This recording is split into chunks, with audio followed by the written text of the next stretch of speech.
Jesus responde: o primeiro é escutar. Sabendo bem dessa capacidade depende conhecer e amar a Deus e ao próximo. Se não escutamos, não amamos a Deus e não amamos ao próximo. Da escuta depende o amor de Deus e o amor do próximo. O amor ao próximo, o amor a Deus. É assim que aparece a oração fundamental cristã. Da escuta passamos à fé. Fides ex audito. Da escuta passamos à fé. E da fé atingimos o conhecimento de Deus. Passamos ao conhecimento de Deus. E do conhecimento de Deus, passamos ao amor. Que é a resposta última ao amor gratuito e primeiro de Deus em relação ao ser humano. Então, não seria suficiente ressaltar e insistir, não será nunca suficiente fazer aquilo, ou dizer várias vezes, repetir, até o cansaço, sem cessar. O primado da escuta na oração. Por quê? Porque a oração, o grande perigo da oração é a tendência que tem a tornar-se apenas uma atividade humana.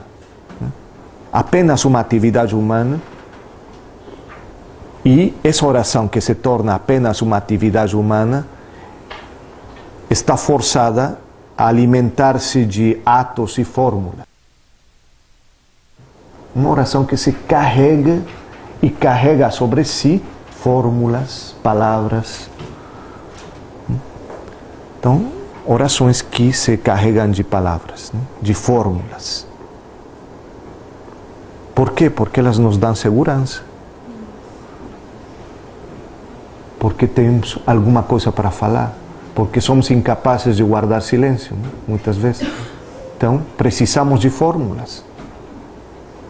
Não que elas não ajudem, como o Pai Nosso, Ave Maria, é evidente, faz parte de... A gente fala através dessas fórmulas. Mas quando nossa oração não é mais do que isso, esse é o problema. Pode ficar na fórmula. Isso nos pode manter aí no confortável da segurança, da garantia que nos dá a fórmula. E esquecemos do fundamental, que seria passar a escuta. Passar a escuta. Não.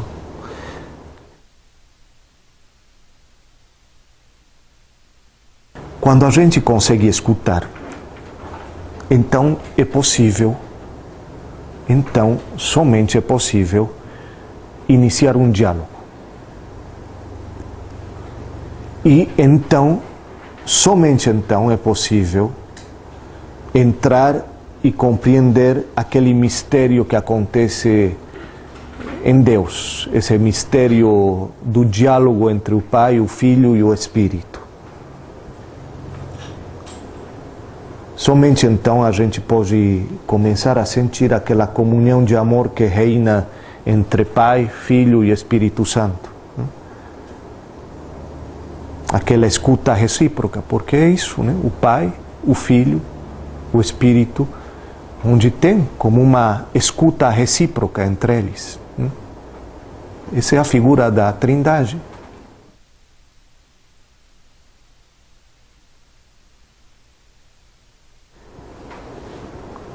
Lembram-se do Evangelho de João, daquele capítulo 15, e diz o seguinte: dei-vos a conhecer tudo o que ouvi ao meu Pai.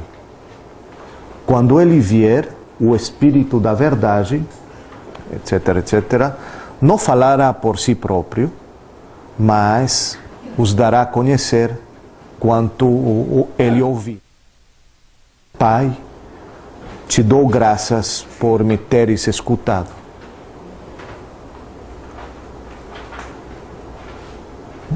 É Jesus que está dando graça ao Pai por o Pai ter escutado. Lembram da oração de Jesus na cruz, né? Eloi, Eloi, lama sabachthani. Meu Deus, por que me abandonaste? Essa oração que parece um grito de uma reclamação, uma queixa, que no fundo é uma oração totalmente confiada ao Pai, né? Que até no último momento ele se abandona ao Pai, numa oração. E em João, essa afirmação, né? Te dou graças porque me escutaste. Mas Jesus é o primeiro a escutar, claro. O Pai pode escutar Jesus porque Jesus escuta o Pai. Essa vida plena de oração de Jesus. Agora, essa escuta precisa de elementos. Né? Essa escuta, claro, se transforma em prece, oração de petição. Talvez poderíamos pegar aquela prece do Tagore. E aí entendemos, vejam qual é o sentido da oração de petição. Que a petição fundamental é a escuta, no fundo. Mas aí entendemos que a gente não pode pedir tudo. Qual é a nossa prece? Que a minha prece seja não para ser protegido dos perigos, mas para não ter medo de enfrentá-los. Que a minha prece seja não para acalmar a dor, mas que o coração a conquiste. Permita que na batalha da vida não procure aliados, mas as minhas próprias forças. Permita que não implore no meu medo, ansioso por ser salvo, mas que aguarde a paciência para conquistar a minha liberdade. Esta prece, esta oração nos mostra como é possível reencaminhar o conteúdo de nossa oração. Que a petição não pode ser qualquer coisa, mas é a petição fundamental. Que possamos escutar, novamente aparece aí. Né? Não ser protegido dos perigos, mas para não ter medo de enfrentar os perigos.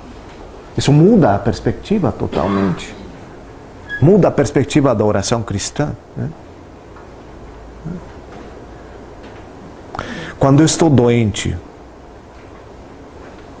qual é a espontânea prece que brota do coração? Senhor, que eu seja curado. Né? Mas muitas vezes eu me pergunto, será que a prece, o conteúdo será esse? Ou, Senhor, que eu tenha as forças para acompanhar aquela doença, né? Suportar aquela doença. Dá-me forças para permanecer nela. É diferente. E é isso que muitas vezes a gente não consegue entender. E por isso que alguns teólogos, que eu não concordo, como... não vale a pena citar, pero que vão contra a oração de petição, porque não entenderam que a petição pode ser enfocada de outra maneira, que a petição não é deformar, deturpar a relação com Deus. Se ele está bem encaminhado, podemos pedir, devemos pedir, mas tem uma fórmula. Mas para tudo isso é preciso algo fundamental. E voltamos àquela constatação de início. Essa escuta somente é possível se admitimos nossa fraqueza, se admitimos nossa precariedade, se admitimos com humildade aquela fraqueza fundamental.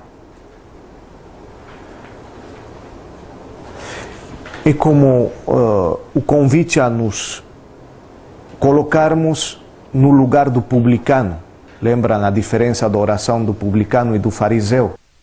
Dos evangelhos. Aquele fariseu que vai na primeira fila, né? Dizer, Senhor, Senhor, Senhor, sou aqui. E aquele publicano que fica na última fila com medo e dizer, eu sou um pobre pecador, que não sou digno de entrar mais na frente, né?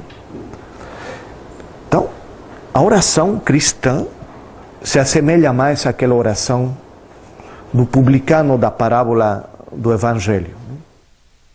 Que reza de uma maneira apropriada, se apresenta a Deus como é, naquela nudez fundamental, sem máscaras, reconhecendo a própria qualidade de pecador, né? Aquela parábola que aparece, aquele texto que aparece em Lucas capítulo 18, né? Fariseu publicano, capítulo 18, 13. E essa prece, essa súplica, reconhecendo a condição mais fraca, mais pequena, mais humilde, é necessária para a oração. Assim como a escuta, essa atitude de fundo é necessária. E aparece para mim com força essa condição de humildade na oração, aquela famosa súplica cearense, que vocês conhecem, cantada pelo Wagner, né? Vocês conhecem?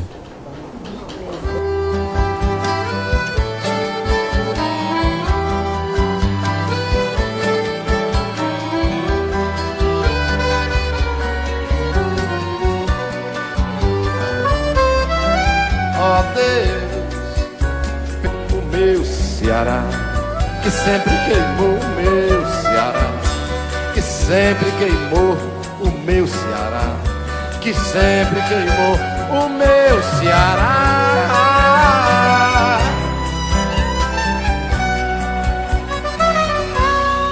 Veja, não é só as palavras, oh Deus, tende piedade de mim, eu pecador, né?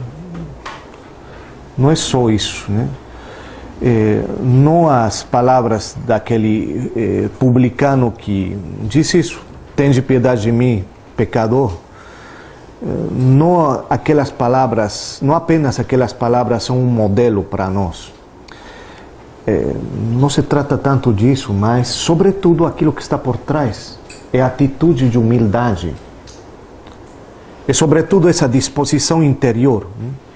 Apenas quem é capaz de uma atitude humilde, de uma atitude pobre, mas de uma atitude realíssima, pode estar diante de Deus, aceitando ser conhecido por Deus, por aquilo que verdadeiramente é. Porque nos conhecemos de modo imperfeito, né? E o que conta, na verdade, é sermos conhecidos por Deus, como nos lembra 1 Coríntios 13, 12. Né? Nós nos conhecemos de modo imperfeito, né?